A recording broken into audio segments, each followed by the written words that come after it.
ಸ್ನೇಹಿತರೆ, ಈ ವಿಡಿಯೋ ನೋಡ್ಕೊಂಬನ್ನಿ. ಒಂದು ವಿಚಾರ ಕಂಕ್ಲೂಡ್ ಆಯ್ತು. ಮಾನ್ಯ ಸಭಾಧ್ಯಕ್ಷ, ಒಂದು ವಿಚಾರ, ಇವರು ರಾಮನ ಹೆಸರು ಉಪಯೋಗಿಸ್ತಾರಲ್ಲ, ಇದು ಮತ್ತೊಮ್ಮೆ ಹೇಳಲಿಕ್ಕೆ ಇಚ್ಛೆ ಪಡ್ತೇನೆ.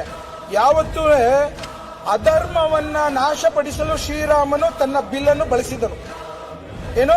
ಅಧರ್ಮವನ್ನು ನಾಶಪಡಿಸಲು ಶ್ರೀರಾಮನು ತನ್ನ ಬಿಲ್ಲನ್ನು ಬಳಸಿದನು ಹೊರತು ತನ್ನ ಸಾಮ್ರಾಜ್ಯವನ್ನು ವಿಸ್ತರಿಸಲು ಯಾವತ್ತೂ ಬಿಲ್ಲನ್ನು ಬಳಸಿದರು.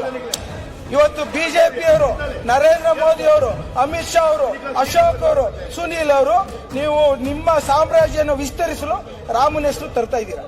ಸ್ನೇಹಿತರೆ, ಕುಣಗಲ್ ಶಾಸಕರಾದಂತಹ ರಂಗನಾಥ್ ರವರು ಸದನದಲ್ಲಿ ಮಾತಾಡಬೇಕಾದ್ರೆ ಹೇಳ್ತಾರೆ, ರಾಮನ ಧರ್ಮದ ಬಗ್ಗೆ ಮಾತನಾಡ್ತಾರೆ, ರಾಮನ ಬಿಲ್ಲು ಬಾಣದ ಬಗ್ಗೆ ಮಾತನಾಡ್ತಾರೆ. ಸ್ನೇಹಿತರೆ, ಪಾಪ ಕುಣಗಲ್ ರಂಗನಾಥ್ ರವರು ಇತ್ತೀಚೆಗೆ ರಾಜಕಾರಣಕ್ಕೆ ಬಂದಂತವರು, ಐ ಥಿಂಕ್ 2018-17 ಬಂದಿರತಕ್ಕಂಥವ್ರು. ಅವರಿಗೆ ಕಾಂಗ್ರೆಸ್ ಪಕ್ಷದ ಇತಿಹಾಸ ಗೊತ್ತಿಲ್ಲ.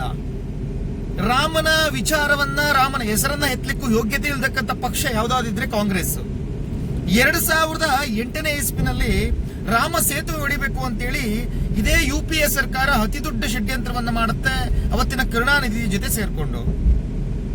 ಅವತ್ತು ಸುಪ್ರೀಂ ಕೋರ್ಟ್ಗೆ ಒಂದು ಅಫಿಡವಿಟ್ ಅನ್ನು ಸಲ್ಲಿಸುತ್ತೆ. ರಾಮ ಸುಳ್ಳು, ರಾಮ ಸೇತುವೆ ಸುಳ್ಳು, ರಾಮ ಕಾಲ್ಪನಿಕ ವ್ಯಕ್ತಿ ಅಂತೇಳಿ ಸುಪ್ರೀಂ ಕೋರ್ಟ್ಗೆ ಅಫಿಡವಿಟ್ ಅನ್ನು ಸಲ್ಲಿಸುತ್ತೆ. ನಾರಿಮನ್ ಅಂತಕ್ಕಂಥ ವ್ಯಕ್ತಿ ಅವತ್ತು ಅವರ ಪರವಾಗಿ ವಾದ ಮಾಡ್ತಾರೆ. ಅವ್ರ ಜೊತೆಗೆ ರಾಜೀವ್ ಧವನ್ ಅಂತಕ್ಕಂಥ ಕಾಂಗ್ರೆಸ್ನ ಅತಿ ದೊಡ್ಡ ಲೀಡರ್ ವಕೀಲರಾಗಿ ವಕಾಲತ್ತನ್ನು ವಹಿಸ್ತಾರೆ. ರಾಮ ಮಂದಿರ ಸುಳ್ಳು ಅಂತ ಹೇಳಿ ಇವರ ಸಚಿವರಾಗಿದ್ದಂತಹ, ಅವತ್ತಿನ ಸಚಿವರಾಗಿದ್ದಂತಹ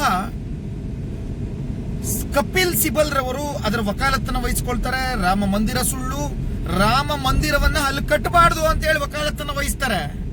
ಅರೆ, ನಾನು ಇವ್ರನ್ನ ಕೇಳಲು ಇಷ್ಟಪಡ್ತೀನಿ. ರಾಮ ಮಂದಿರ ಸುಳ್ಳು, ರಾಮ ಸೇತುವೆ ಸುಳ್ಳು, ರಾಮನೇ ಇಲ್ಲ ಅಂತ ಅಂದವರು ರಾಮನ ಹೆಸರಿಡಲಿಕ್ಕೆ ನಿಮಗೆ ಯೋಗ್ಯತೆ ಇದೆಯಾ ಅಂತಕ್ಕಂಥದ್ದು ನನ್ನ ಪ್ರಶ್ನೆ.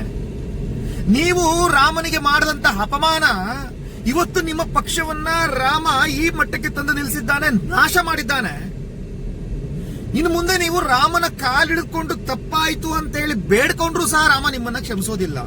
ಅದು ಹಾಳ್ಬಿದ್ದೋಗ್ಲಿ. ಮೊನ್ನೆ ತಾನೇ ರಾಮ ಮಂದಿರ ಪ್ರಾರಂಭ ಆಗುತ್ತೆ, ಓಪನಿಂಗ್ ಆಗುತ್ತೆ.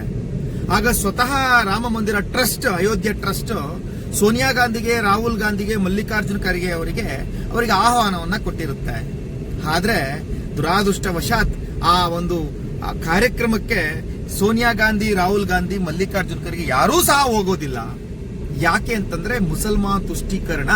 ಅಕಸ್ಮಾತ್ ರಾಮ ಮಂದಿರ ಓಪನಿಂಗಿಗೆ ಹೋಗ್ಬಿಟ್ರೆ ಮುಸಲ್ಮಾನರು ನಮ್ಗೆ ಓಟ್ ಹಾಕಲ್ಲ ಅಂತ ಹೋಗೋದಿಲ್ಲ. ಇಂಥವರಿಂದ ರಾಮನ ಹೆಸರು ಹೇಳ್ತಾರೆ ಅಂತಂದ್ರೆ ನಾಚಿಕೆ ಆಗ್ಬೇಕಲ್ವೇ? ರಾಮನ ಹೆಸರು ನಿಮ್ಮ ಬಾಯಿನಲ್ಲಿ ಬಂದ್ರೆ ಅದು ನಿಮಗೆ ನಾಚಿಕೆ ಆಗ್ಬೇಕು. ರಾಮನ ಹೆಸರನ್ನು ಎತ್ತಲಿಕ್ಕೂ ನಿಮ್ಗೆ ಯೋಗ್ಯತೆ ಇಲ್ಲ. ಜೈ ಶ್ರೀರಾಮ್.